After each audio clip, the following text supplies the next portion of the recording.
بسم اللہ الرحمن الرحیم۔ السلام علیکم ورحمۃ اللہ وبرکاتہ۔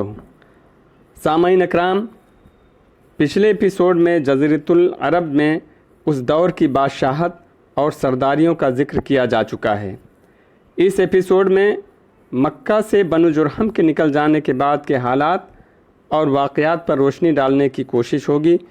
دعا ہے کہ اللہ ہمیں کہنے اور سننے سے زیادہ دین محمدی صلی اللہ علیہ وسلم پر عمل کرنے کی توفیق عطا فرمائے، آمین۔ بنو جرہم کے مکہ سے نکل جانے کے بعد بنو خزاعہ نے مکہ پر قبضہ کر لیا اور اپنی حکمرانی قائم کر دی۔ البتہ تین اہم اور امتیازی عہدے ایسے تھے جو مضری قبائل کے حصے میں آئے۔ ان میں ایک یہ کہ حاجیوں کو عرفات سے مزدلفہ لے جانا اور 13 ذی الحجہ کو منی سے روانگی کا پروانہ دینا۔ دوسرا 10 ذی الحجہ کی صبح کو مزدلفہ سے منی کی جانب روانگی، جس کو فاضہ بولتے ہیں۔ یہ اعزاز بنو عدنان کو حاصل تھا۔ اور تیسرا عہدہ حرام مہینوں کو آگے پیچھے کرنا۔ یہ اعزاز بنو کنانہ کی ایک شاخ بنو تمیم بن عدی کو حاصل تھا۔ اس طرح مکہ پر بنو خزاعہ کا اقتدار تقریباً 300 برس تک رہا اور پھر قصی بن کلاب کا ظہور ہوا۔ قصی کے متعلق ابن ہشام میں سے یہ ذکر ملتا ہے کہ جب وہ جوان ہوا تو اس وقت مکہ کا والی حلیل بن حبشیہ قزاعی تھا۔ اس کی بیٹی سے قصی کا نکاح ہوا اور بعد میں جب حلیل کا انتقال ہو گیا تو مکہ اور بیت اللہ پر قصی کا اقتدار قائم ہو گیا۔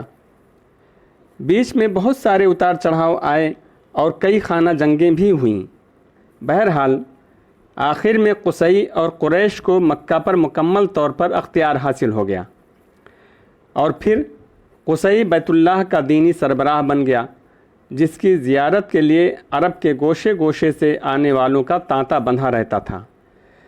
قلب جزیرۃ العرب کے صفحہ 232 کے مطابق مکہ پر قصی کی تسلط کا یہ واقعہ 5ویں صدی عیسوی کے درمیان یعنی سن 440 عیسوی کا ہے۔ قصی کا ایک اہم کارنامہ یہ تھا کہ اس نے حرم کعبہ کے شمال میں ایک دارالندوہ تعمیر کیا۔ دارالندوہ اصل میں قریش کی پارلیمنٹ تھی، جہاں تمام بڑے بڑے اور اہم معاملات کے فیصلے ہوتے تھے۔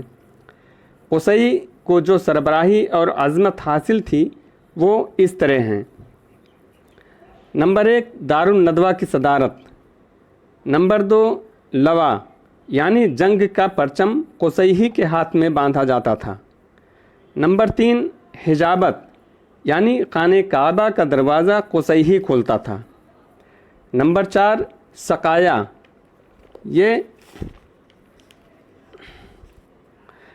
اس کی صورت یہ تھی کہ حوض میں حاجیوں کے لیے پانی بھر کر اس میں کھجور اور کشمش ڈال کر شربت بنا دیا جاتا تھا اور جب حجاج مکہ آتے تھے تو اسی شربت سے ان کی ضیافت اور میزبانی کی جاتی تھی۔ نمبر 5 رفادہ یعنی حاجیوں کی میزبانی، یعنی حاجیوں کے لیے کھانا تیار کیا جاتا اور جن حاجیوں کے پاس کھانے کا سامان نہ ہوتا تھا ان کو یہ کھانا کھلایا جاتا تھا۔ ابن ہشام کے مطابق قصی کے بیٹے عبدالدار اور عبدالمناف تھے۔ قصی نے اپنی موت سے پہلے ہی اپنے منصب کو اپنے دونوں بیٹوں یعنی عبدالدار اور عبدالمناف میں تقسیم کر دیا۔ دارالندوہ کی ریاست، خانہ کعبہ کی حجابت، لوا، سقایا اور رفادہ کی ذمہ داری عبدالدار کو دیا، جبکہ بقیہ ذمہ داریاں عبدالمناف کو سونپیں۔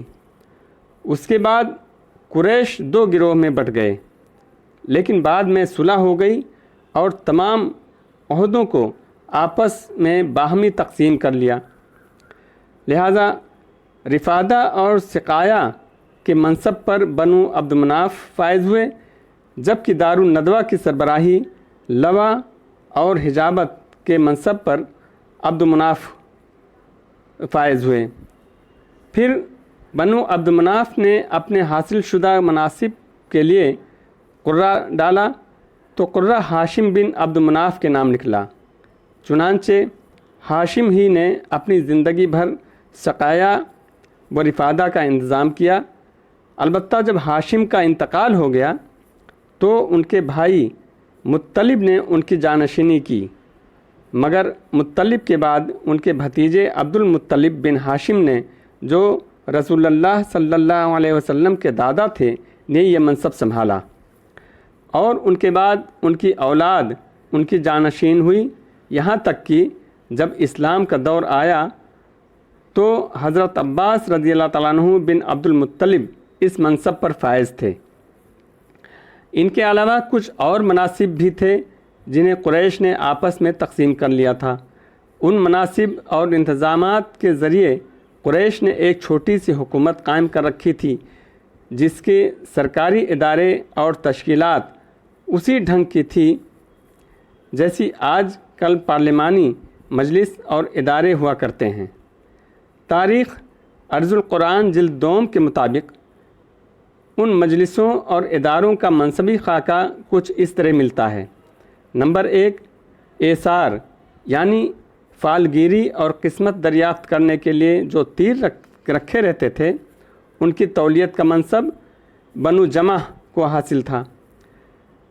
نمبر 2، مالیات کا نظم، یہ منصب بنو سہم کے پاس تھا۔ نمبر 3، شوری، یہ اعزاز بنو اسد کو حاصل تھا۔ نمبر 4، اشناق یعنی دیت اور جرمانہ کا منصب بنو تمیم کے پاس تھا۔ نمبر 5، عقاب یعنی قومی پرچم کی علمبرداری بنو امیہ کے پاس تھا۔ نمبر 6، قبا یعنی فوجی کیمپ کا انتظام اور شہ سواروں کی قیادت بنو مخزوم کے حصے میں تھا، اور سفارت کا منصب بنو عدی کے پاس تھا۔ بقیہ عرب سرداریوں میں قبائلی سرداروں کا درجہ اپنی قوم میں بادشاہوں جیسا تھا۔ قبیلے خود اپنا سردار مقرر کرتے تھے، اور ان سرداروں کے لیے ان کا قبیلہ ایک مختصر سی حکومت ہوا کرتا تھا۔ قبیلہ صلح و جنگ میں بہرحال اپنے سردار کے فیصلے کے تابع ہوا کرتے تھے، اور کسی حال میں اس سے الگ تھلگ نہیں رہ سکتا تھا۔ سردار اپنے قبائلی عوام کے ساتھ رواداری برتتے تھے، خوب مال خرچ کر کے مہمان نوازی میں پیش رہتے تھے، کرم و بردباری اور شجاعت کا علمی مظاہرہ کرتے تھے۔